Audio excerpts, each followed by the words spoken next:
ओम नमः शिवाय। आज हम शिव महापुराण का कोटि रुद्र संगीता का 9वां अध्याय पढ़ेंगे। उससे पहले हमने पिछले अध्याय में पढ़ा था नंदकेश की महिमा वर्णन, ब्रह्मा जी की सद्गति और मुक्ति, नंदिकेश्वर लिंग की स्थापना, महाबली शिव महात्म्य। आज पढ़ेंगे चांडालिनी की मुक्ति। सूत जी बोले, हे ऋषियों, अब मैं आपको उस चांडालिनी की कथा सुनाता हूँ। वो चांडालिनी पूर्व जन्म में एक ब्राह्मण कन्या थी। विवाह योग्य होने पर उसके पिता ने उसका विवाह एक ब्राह्मण युवक से कर दिया। विवाह होने के पश्चात वो भोग विलास में डूब गई।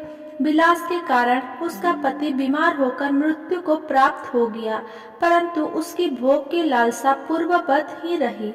अब तो वो स्वतंत्र थी। अपनी इच्छाओं को पूरा करने हेतु वो वेश्या बन गई।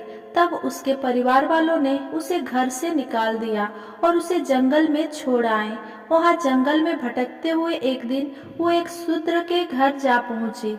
इस प्रकार एक युवती को सामने पाकर वो शूद्र उसे पाने की इच्छा करने लगा। तब वो उसके साथ वही रहने लगी। उस शूद्र के साथ रहते हुए उसने मांस मदिरा तथा अभक्ष्य वस्तुएं खानी शुरू कर दी। एक दिन वो शूद्र किसी कार्य से बाहर गया था। तब उसे बड़ी जोर से भूख लगी। अपनी भूख शांत करने के लिए उसने अपनी तलवार से आंगन में बंधे बछड़े को काट डाला और उसका मांस खा लिया। इस प्रकार उसने अपने जीवन में सब प्रकार के पाप किए तथा मृत्यु काल आने पर मृत्यु को प्राप्त हुई। यमराज उसे नरक ले गए और वहां उसने नरक की यातनाएं भोगी। अगले जन्म में उसका जन्म एक शूद्र चांडाल के घर हुआ। वो अंधी जन्मी थी और अपने पूर्व जन्म के पापों के कारण कोढ़ी हो गई थी। उसके आसपास कोई नहीं भटकता था। एक बार उसने कुछ लोगों को सदाशिव के गुणों का गान करते हुए सुना। वे कह रहे थे कि माघ कृष्ण पक्ष की चतुर्दशी को भगवान शिव के दर्शन करने से जन्म जन्मांतरों के पाप धुल जाते हैं और मोक्ष की प्राप्ति होती है। तब कल्याणकारी भगवान शिव के दर्शन की अभिलाषा मन में लिए वो चांडालिनी गोकर्ण क्षेत्र की ओर चल दी। माँ कृष्ण पक्ष की चतुर्दशी से एक दिन पूर्व वो चांडालिनी गोकर्ण जा पहुंची और भूख प्यास से व्याकुल होकर भीख मांगने लगी। जब वो एक बनिए के दरवाजे पर भीख मांग रही थी तो बनिए ने उसकी झोली में बैल के गोले की मंजरी डाल दी। जब उस भिखारनी ने उसे छू कर देखा तब उस मंजरी को उठाकर फेंक दिया। सौभाग्यवश वो मंजरी शिवलिंग पर जाकर गिरी। उस चांडालिनी के सारे पाप उस मंजरी के शिवलिंग पर चढ़ते ही नष्ट हो गए। अगले दिन चतुर्दशी पर उसने कुछ ना खाया और इस प्रकार उसका निराहार व्रत हो गया। भूख के मारे पूरी रात जागी, इसलिए जागरण का फल भी उसे मिल गया। भगवान शिव अपनी भक्तों पर सदा अपनी कृपा दृष्टि रखते हैं। उन्होंने उस गरीब चांडालिनी के पापों को नष्ट कर दिया और उसकी इच्छा से उसकी मृत्यु हो गई। उसे शिवलोक में ले जाने के लिए विमान आ गया। उस दिव्य विमान से वो सदा के लिए सद्गति पाकर शिवलोक को चली गई। हे ऋषियों, इस प्रकार अज्ञानता या भूलवश किया गया भगवान शिव का दर्शन और पूजन भी भगवान शिव को प्रसन्न करता है और भक्तों को मोक्ष प्रदान करता है। 10वां अध्याय लोकहितकारी शिव महात्म्य दर्शन। सूत जी बोले, हे ऋषियों, इक्ष्वाकु वंश में एक बड़ा पुण्यात्मा राजा हुआ जिसका नाम मित्रसह तथा उसकी पत्नी का नाम दमयंती था। वो अति पतिव्रता और धर्मपरायण स्त्री थी। एक दिन राजा शिकार खेलने वन को गए। वहाँ उन्होंने कुमठ नामक दैत्य को एक महात्मा को परेशान करते देखा। उन महात्मा के कष्टों को दूर करने के लिए उन्होंने उस राक्षस को मार डाला। तत्पश्चात वापस आकर अपना राजकाज देखने लगा।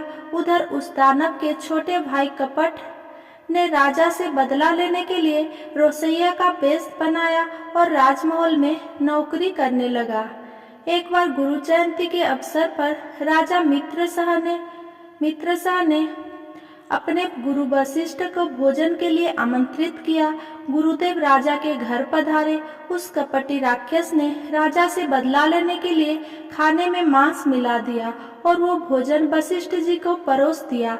परंतु गुरु वशिष्ठ ने भोजन करने से पूर्व ही जान लिया कि इस भोजन में मांस है। ये देखकर मुनि को राजा पर क्रोध आ गया और उन्होंने राजा को सदा के लिए राक्षस बन जाने का शाप दे दिया।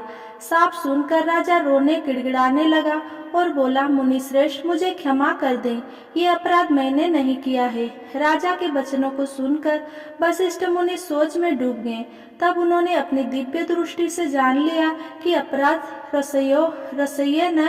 रसोइये का है, जो कि वास्तव में एक राक्षस है। तब वे राजा से बोला, राजन, तुम्हारा रसोइया एक कपटी राक्षस है। उसी ने जानबूझकर भोजन में मांस परोसा है। मैं अपना शाप वापस तो नहीं ले सकता, परंतु इसका असर कम कर सकता हूँ।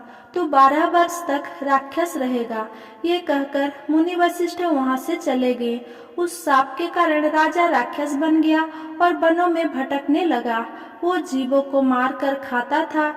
एक दिन वो भूखा भटक रहा था, तभी उसने एक आश्रम में किशोर अवस्था के एक युवक को मुनि रूप में तपस्या करते देखा और उसे खाने के लिए दौड़ा। मुनि की पत्नी ने देख लिया कि वो राक्षस उसके पति को खाना चाहता है। उस ऋषि पत्नी ने राक्षस से प्रार्थना की कि मेरे पति को छोड़ दे, परंतु उसने मुनि को अपना आहार बना ही लिया। मुनि पत्नी शोक में डूब गई और उस राक्षस को शाप देते हुए बोली, अरे दुष्ट राक्षस, तूने मेरे पति को मार डाला। मैं तुझे शाप देती हूँ कि जब तू किसी स्त्री पर मोहित होकर उसके साथ विहार करेगा, उसी समय तेरी मृत्यु हो जाएगी। इस प्रकार राक्षस को शाप देकर वो सती हो गई। 12 वर्ष बीत जाने पर राजा को अपना शरीर वापस मिल गया। उसने जाकर अपनी रानी को शाप के बारे में बताया। ये जानकर रानी राजा को अपने पास नहीं आने देती थी, परंतु उन दोनों की संतान ना होने के कारण दोनों बहुत दुखी थे। एक दिन दुखी राजा वन में चला गया, परंतु ब्रह्महत्या के पाप ने उसका पीछा नहीं छोड़ा। तब राजा व्याकुल होकर गौतम ऋषि की शरण में चला गया। राजा ने उन्हें सारा वृतांत सुना दिया। तब गौतम ऋषि बोले, हे राजन, पश्चिम दिशा में जाओ, वहाँ गोकर्ण नामक तीर्थ है, जहाँ महाबल नामक ज्योतिर्लिंग है। उस कुंड में स्नान करके देवादिदेव महादेव जी का पूजन अर्चन करने से सभी पाप नष्ट हो जाते हैं। इसीलिए तुम वहाँ जाकर शिव जी की आराधना करो, तभी तुम्हें ब्रह्म हत्या के पाप से मुक्ति मिलेगी। गौतम ऋषि के वचन सुनकर राजा प्रसन्न हुआ और उनसे आज्ञा लेकर गोकर्ण तीर्थ को चला गया। वहाँ उसने कुंड में स्नान करके भगवान शिव का पूजन और आराधना आरंभ कर दी, जिसके फलस्वरूप राजा को ब्रह्महत्या के पाप से मुक्ति मिल गई। 4वां अध्याय, पशुपतिनाथ शिवलिंग महात्म्य। सूत जी बोले, हे ऋषियों, देवादिदेव कल्याणकारी भगवान शिव का गोकर्ण नामक एक और तीर्थ है, जो कि उत्तर दिशा में स्थित है। ये महान ज्योतिर्लिंग स्वयं पूर्ण पापों का नाश करने वाला है। ये गोकर्ण क्षेत्र महापवित्र है। इसी के पास एक सुंदर रमणीय महावन भी स्थित है। उसी महावन में चंद्रमौली भगवान शिव वैद्यनाथ के रूप में स्थापित है, जो कि संसार के समस्त चराचर जीवों को सुख देने वाले, उनका कल्याण करने वाले तथा उनकी कामनाओं को पूरा करने वाले हैं।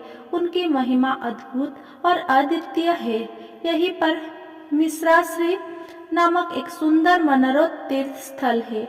इसी स्थान पर महर्षि दधीची द्वारा स्थापित दधीचेश्वर नामक ज्योतिर्लिंग है। इस पवित्र स्थान पर आने वाले श्रद्धालु जब तीर्थ में स्नान करने के पश्चात भगवान शिव का विधि विधान से पूजन करते हैं, तो उनकी सभी कामनाओं को कल्याणकारी भक्त वत्सल शिव अवश्य पूरा करते हैं।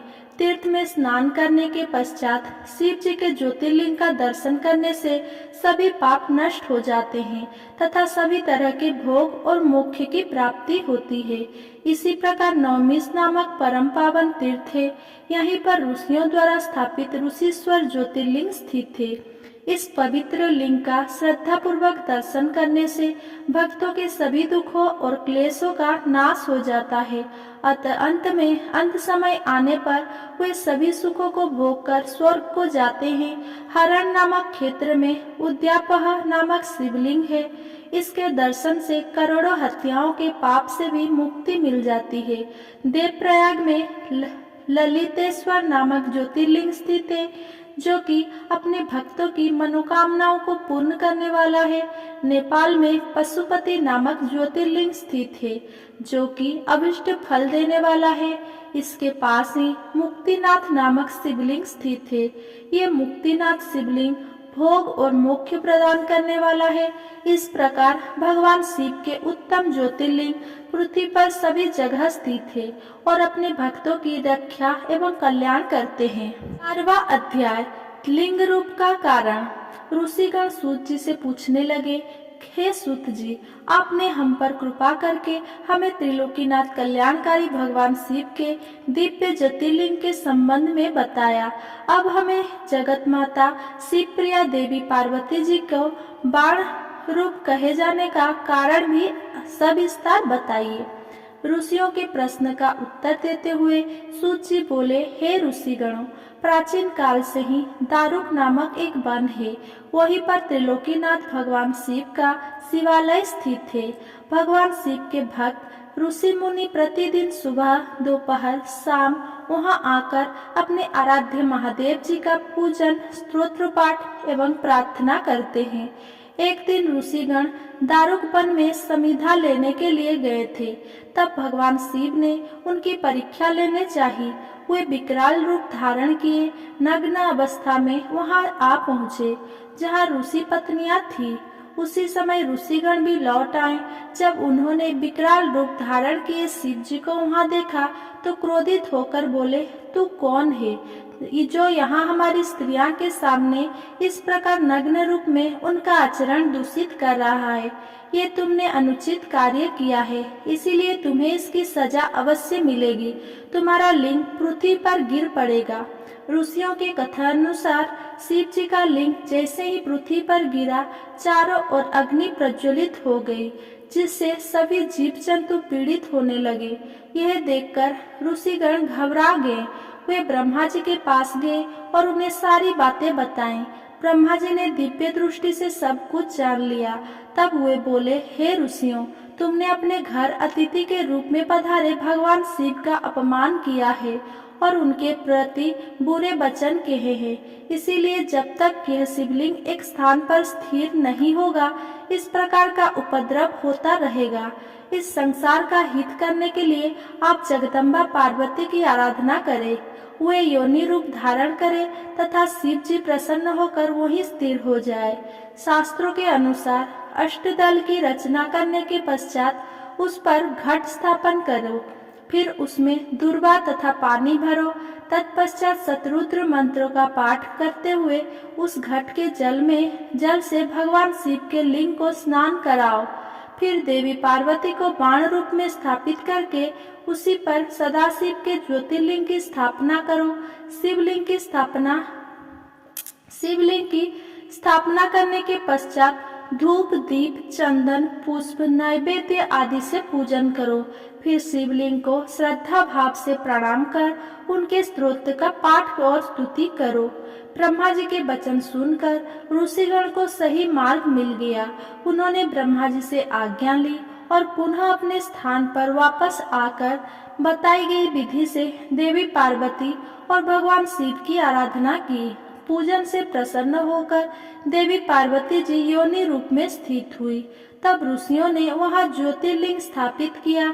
ज्योतिर्लिंग की स्थापना से सारे संसार में शांति हो गई। यह ज्योतिर्लिंग संसार में हाटकेश्वर नाम से प्रसिद्ध हुआ।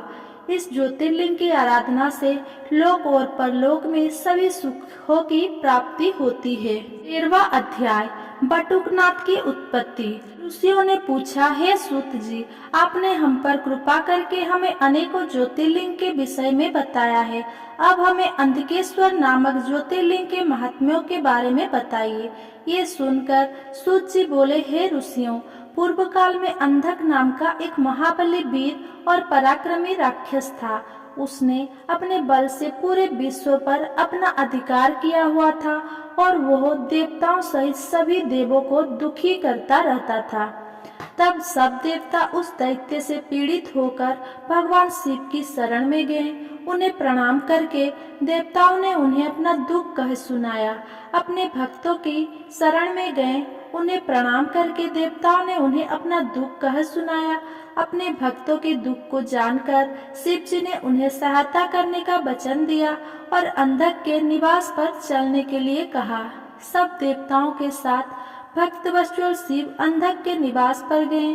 वहां अंधक और भगवान शिव के बीच महायुद्ध हुआ।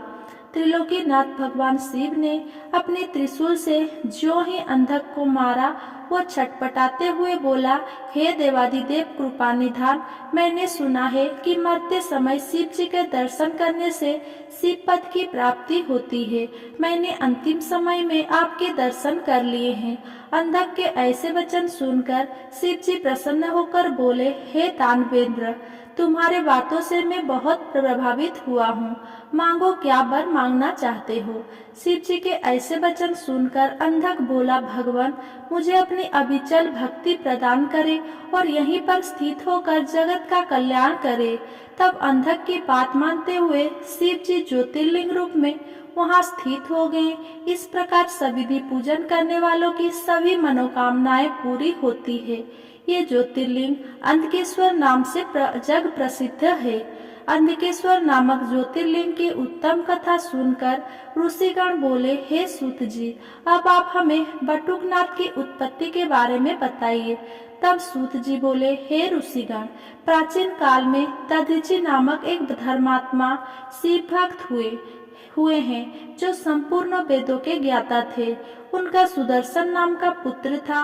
वह भी अपने पिता के समान सर्वगुण संपन्न था। उसकी पत्नी दुकुला नीच कुल की थी। उसकी भक्ति में कोई रुचि नहीं थी। उसके 4 पुत्र हुए। एक दिन दधीचि मुनि को किसी कार्य से कहीं जाना पड़ा। तब वह अपने पुत्र को शिव पूजन करने की आज्ञा देकर चले गए। सुदर्शन विधि विधान से भगवान शिव की आराधना और पूजन करने लगा। शिवरात्रि का दिन आ गया। सुदर्शन ने व्रत किया और सविधि पूजन की भी किया। किसी कार्यवश उसे अपने घर जाना पड़ा। वहां उसकी पत्नी ने उसे कामवश कर लिया। तब सुदर्शन बिना शरीर शुद्धि किए शिव जी के मंदिर में पहुंचकर शिव जी का पूजन करने लगा। इससे भगवान शिव अप्रसन्न हो गए और उन्होंने सुदर्शन को जड़ बुद्धि होने का शाप दे दिया। जब मुनि दधीचि वापस लौटे तो उन्हें सारी बातें पता चली। उन्हें यह जानकर बड़ा दुख हुआ कि उनके पुत्र ने सारे कुल को कलंकित कर दिया है। वे शुद्ध हृदय से जगदम्बा पार्वती जी की आराधना करने लगे। उन्होंने विधि विधान से पूजन कर जगदम्बा को प्रसन्न कर लिया। देवी पार्वती ने प्रसन्न होकर उन्हें दर्शन दिए। तब दधीचि मुनि ने हाथ जोड़कर उन्हें प्रणाम किया और अपने पुत्र सुदर्शन को उनके चरणों में डालकर बोले, हे मातेश्वरी, मेरे पुत्र को दीक्षा देकर इसका कल्याण करो। इसकी बुद्धि को सही कर दो। इसे भगवान शिव के क्रोध से बचाकर उनका अनन्य भक्त बना दो। तब पार्वती जी ने सुदर्शन को जनेऊ पहनाकर उसे गायत्री मंत्र की दीक्षा दी। फिर देवी अंतर्ध्यान हो गई। सुदर्शन ने 1650 से शिव जी का पूजन किया, जिससे वे प्रसन्न हो गए और उन्होंने उसके सभी अपराध को क्षमा कर दिया। शिव जी ने उन्हें साक्षात दर्शन दिए और सुदर्शन और उसके पुत्र का बटुक रूप में अभिषेक किया। आपका यह रूप सारे संसार में पूजनीय होगा। ये कहकर शिव जी अंतर्ध्यान हो गए। उसी दिन से सुदर्शन बटुक नाम से संसार में विख्यात हुए और शुभ अशुभ सभी कार्यों में उनकी पूजा करने का विधान है। अगर मेरा ये वीडियो आपको पसंद आया हो तो मेरा वीडियो को लाइक, कमेंट, शेयर करें एंड मेरा चैनल को सब्सक्राइब करें। धन्यवाद।